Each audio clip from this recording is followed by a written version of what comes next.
Maybe you've been to Sturgis one or two times, or if this is your first time going, today I want to give you 11 things that you really need to know before you go.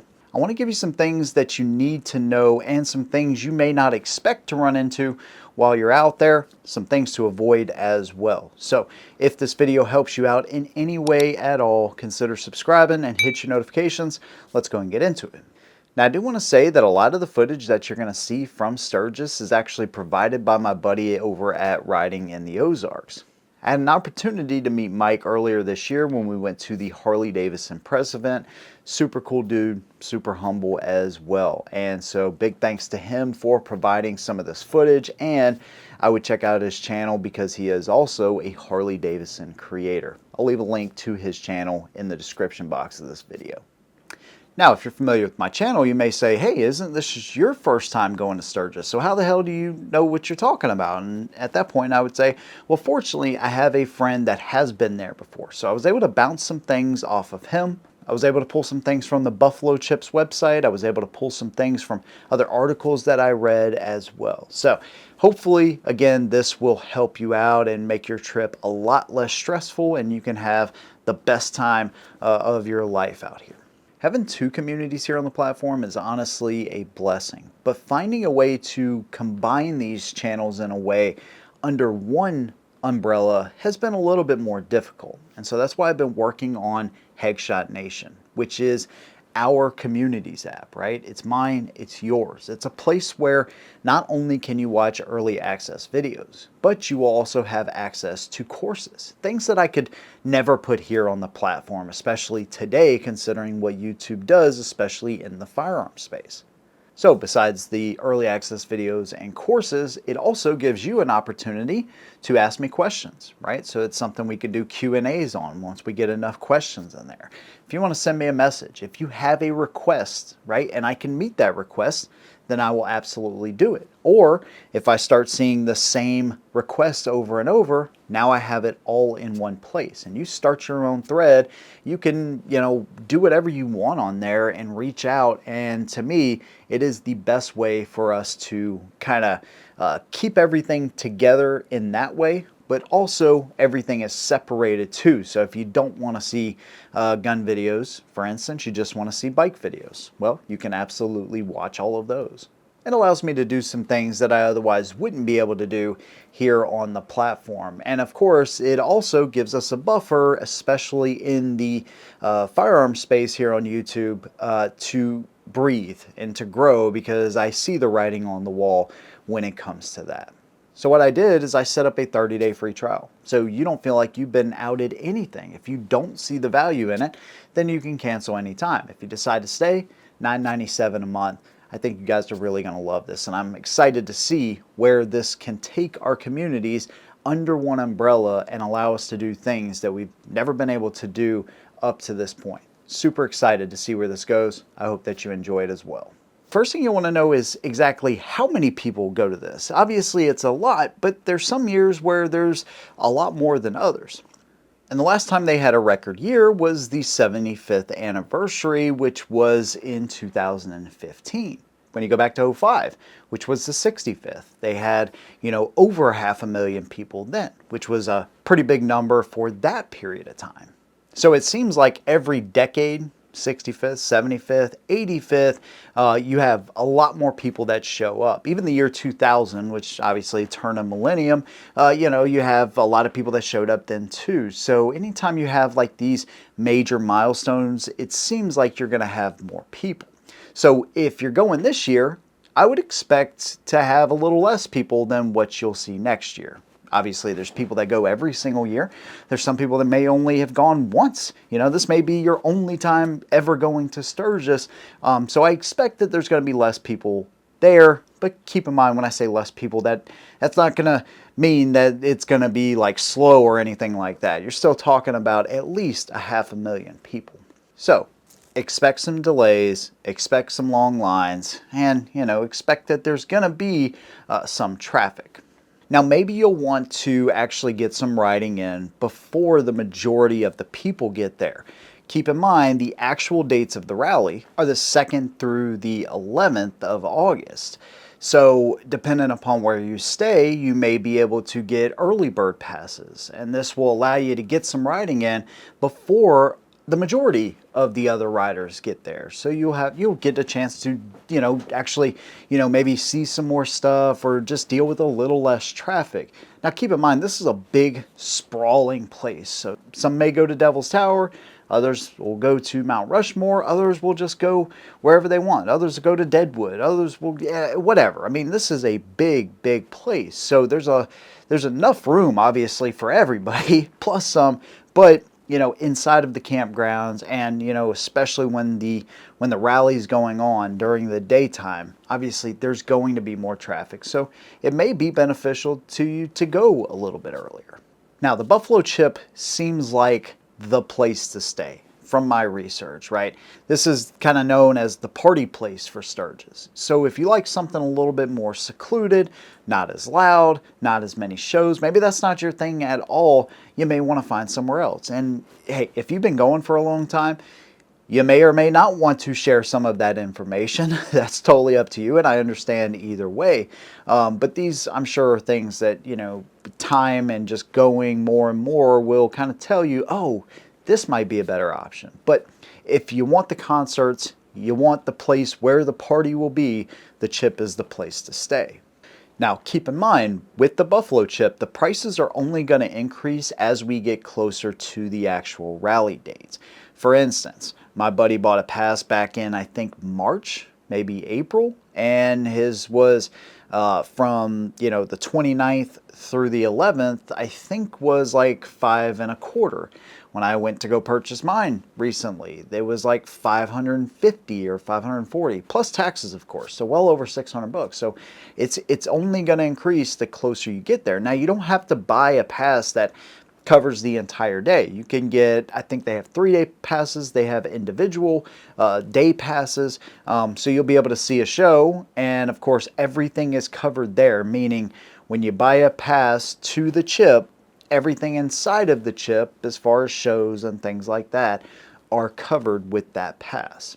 Another thing you want to know about the Buffalo Chip specifically is that they actually have showers. So if you are, staying there and you're like, dude, how the hell am I going to take a shower? Maybe I want to get a hotel or something like that.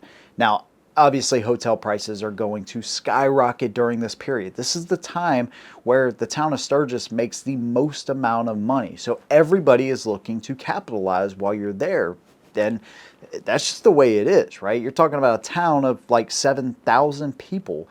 And then 500,000 people show up, for 10 days out of the year. They're going to get their money where they can. Hotels, things like that, would definitely avoid. Not staying in a cabin at the Chip, which those are already sold out, by the way, at the time of making this video, then you can utilize one of the 60 free showers that they actually have. Now, from what I understand, you're going to have your own little, little private stall there. I think they have like little locker rooms that are set up, and they have staff that keeps these things very clean, is what I hear. I have no idea. I haven't been on the inside of them, but from what my buddy said and from their website, it seems like they take really good care of these. Now, if you want a little bit more privacy, you can pay for private showers, and I think they actually have 80 stalls in the private area. This is going to give you your own place to dress, your own place, of course, to take a shower.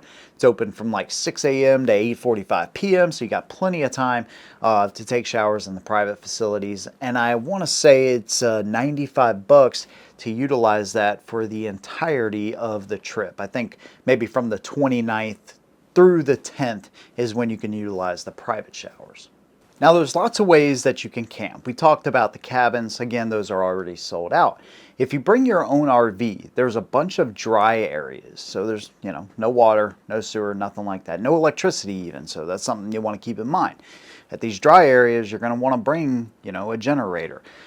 You also have areas that will have power hookups for you. Now, what it seems like is that most of your dry areas are not assigned. So if you and a buddy go out, you guys want to park together or come at the same time so y'all get a spot next to each other. And those are typically going to be bigger. So I think they'll accommodate like, a 20 by 50 foot, right? And then your places with power hookup and water hookup, they're like 20 by 40. Some of them say, you may even need smaller campers to access them, and that is highly dependent upon which site you stay at. Every site's going to offer something different, right? So you can stay at the cheapest dry RV camping place up to the VIP package with water, sewer hookups, of course, your electricity and everything. You may have even better sights and sounds. There's some of these places where you can see the theater, the stage right there. There's others you can see Bikini Beach. There's others where you may be able to just do some people watching. So on their website they have it all laid out, what each site offers, how much it's going to be, and all of that. So definitely something that you want to keep in mind if you have an RV. You can also pop a tent. You could also bring a camper of some kind. They accommodate a lot of different types of vehicles. Now, another thing you want to keep in mind is vehicles have to basically be parked by 7:30 p.m. and can't move until dawn. Now, this is to accommodate all of the motorcycle riders that are there, right? They want to keep everybody safe. They don't want a bunch of, four-wheeled vehicles, trucks, cars, whatever, mainly trucks, obviously, but they don't want a bunch of those people moving around at night. So it is a really good idea to bring your golf cart, RZR, off-road vehicle, what have you, because those things can be operated in the park after 7:30. Now, of course, it's not all about the buffalo chip and the place that you're staying. That's a part of it, but the big part is riding and getting to see this part of the country, which I'm super stoked about. I cannot wait to just get out there and, see what that place is like. It just, as a motorcycle rider, it's like Sturgis is the place, right? So I'm super stoked about that. One thing you do want to keep in mind, though, there's no helmet law in South Dakota. And there's also no helmet law in Wyoming, which if you go to Devil's Tower or one of the many areas out there, I think the Black Hills runs from South Dakota to Wyoming, all of that, right? But if you go into Wyoming and you have ape hangers, they cannot be any taller than your shoulders. So you're sitting upright, your hands basically cannot extend above your shoulders. So no really tall ape hangers are allowed. They have signs that will tell you so.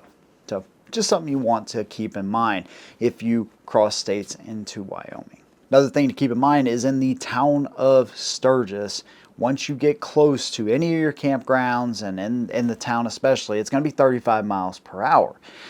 While I've heard that cops are actually very chill out there, there's a couple things they are not chill about, and this goes for pretty much anywhere, but especially anytime you get a bunch of people together like this on motorcycles, drinking and driving, drinking and riding. This is something you definitely don't want to do. Now, you may be saying, well, dude, I want to have a good time, but what if I need something from the frickin', store or any number of things? Well, fortunately, if you stay at the Chip, they actually have a 24/7 store where you can buy all of your essentials. Not only that, they have plenty of places that you can eat, whether that's food trucks or just dedicated restaurants. Once you get inside the Chip for the night or whatever, there's really no need to ever leave there. So it's really going to minimize your risk of, thinking that you have to, get on your bike and go somewhere to get any number of essentials you think you'll need. So that is one of the convenient things about staying at the Chip as well. Speaking of drinking, you actually cannot bring in any alcohol into the Chip. So no outside alcohol whatsoever. Of course, they have plenty on the inside, but this is not necessarily a rule of the Chip. It's actually a state law. So the entire site, the entire Buffalo Chip, is an on-site dealer of alcohol, and you cannot consume any alcohol that wasn't purchased from an on-site dealer. They've actually made that a crime. So, and from what I've heard from my buddy, they will go around and check coolers just to make sure that you didn't bring in any outside alcohol.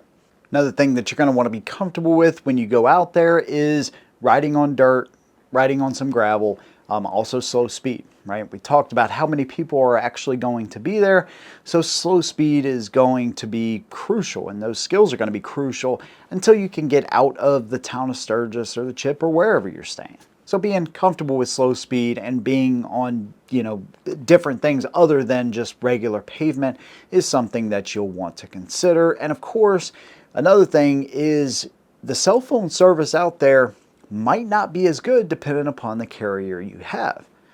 Now, we verified that the main carrier out there is going to be Verizon. So if you have any subsidiary of Verizon or Verizon itself, you should be good. If you have anybody else, you may have spotty service. So it could be a good idea to maybe go ahead and download maps of places you want to go. Of course, you could bring a, your own router or service box, Wi-Fi extender, anything like that inside of your camper, so you can kind of look at those routes and get an idea of what it looks like beforehand.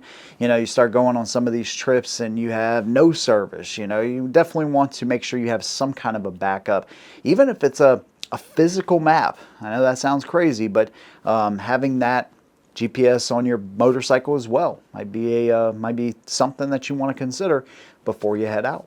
Now, I think at this point, technically, we're over 11 things, and so just consider those others as bonuses.